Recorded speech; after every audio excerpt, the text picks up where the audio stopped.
জন্মই কি তাদের অপরাধ ছিল? ক্যাম্পাস কি নিরাপদ? ৭৩% ছাত্রীরাই যৌনহরণের বাড়তি চিংয়ের শিকার হয়। সোশ্যাল মিডিয়ার 50% ছাত্রী শিকার হচ্ছে ডিজিটাল বুলিংয়ে। এর অধিকাংশই পরিচিত সহপাঠীর হাতে।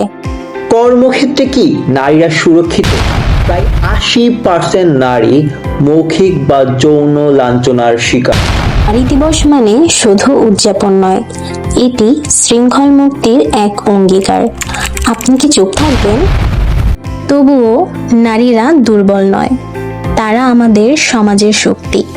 একজন নারী একসাথে মা, বোন, বন্ধু, নেতা ও স্বপ্নবাজ।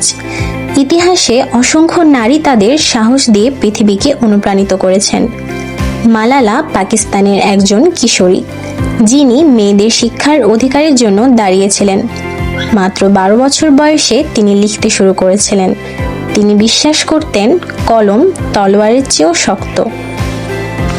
9 অক্টোবর 2012 স্কুল বাসে হামলায় শিকার হলেও তিনি থেমে যাননি। মৃত্যুর মুখ থেকে ফিরে এসে মালালা আরো শক্ত হয়ে দাঁড়ালেন। আমাদের করণীয় হলো নারীদেরকে সুযোগ দেওয়া, স্বপ্নকে স্বীকৃতি দেওয়া, সমাজের প্রতিটি স্তরে নারীদেরকে এগিয়ে রাখতে হবে, এগিয়ে থাকার পরিবেশ তৈরি করতে হবে, শিক্ষা, কর্মক্ষেত্রে নিরাপদ পরিবেশ নিশ্চিত করতে হবে। নারীরা দুর্বল নয়, তারা সাহস ও সম্ভাবনার প্রতীক। প্রতিটি নারী সম্ভাবনার এক উজ্জ্বল আলো, যা সাহস ও পরিশ্রম সমাজকে এগিয়ে নিয়েছে।